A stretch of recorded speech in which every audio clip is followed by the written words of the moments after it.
Big changes at West Michigan's largest school district. We told you last week board members and the superintendent plan to close up to a quarter of all the schools in the district. Well, today our Target 8 investigators wanted to know which school buildings are getting the fewest students in the classroom. 24 Hour News 8's Danny Carlson is live with what she found. Danny?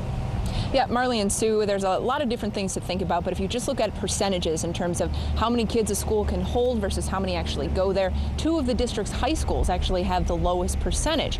Now, district leaders tell us that those enrollment numbers aren't going to be the only factor that they think of when they're thinking about closing up schools. They say they're going to try to do the best thing they can for the district, but no matter what they do, they know it's an emotional issue. Some people are going to feel like they won, some people aren't.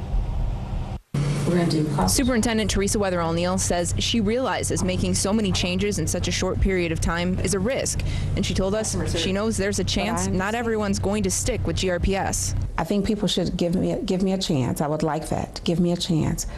But if this is not the place for you, I still would like to hear why. I still want to hear from them. But it's a calculated risk, and one that she says GRPS needs to take. You can't cut your way out of this.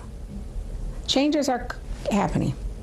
We can't sit and wait every year to find out now what's the magic number to cut. You just can't educate children that way.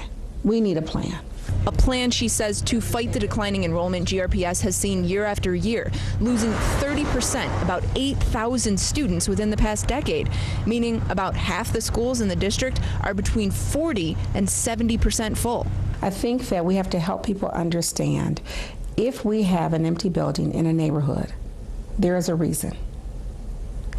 And we can't necessarily fill up buildings in one neighborhood at the expense of another. And since it took a while to get to this point, it's going to take a while to fix. Because one of the things we have to do in Grand Rapids is to pass the torch. And we need to do that in a very succinct way in order to continue to move this forward. So it's not every 3 or 4 years you're jerking the city around. People don't deserve that. We'll continue to follow this story for you. Live in Grand Rapids tonight, Danny Carlson, 24 Hour News 8.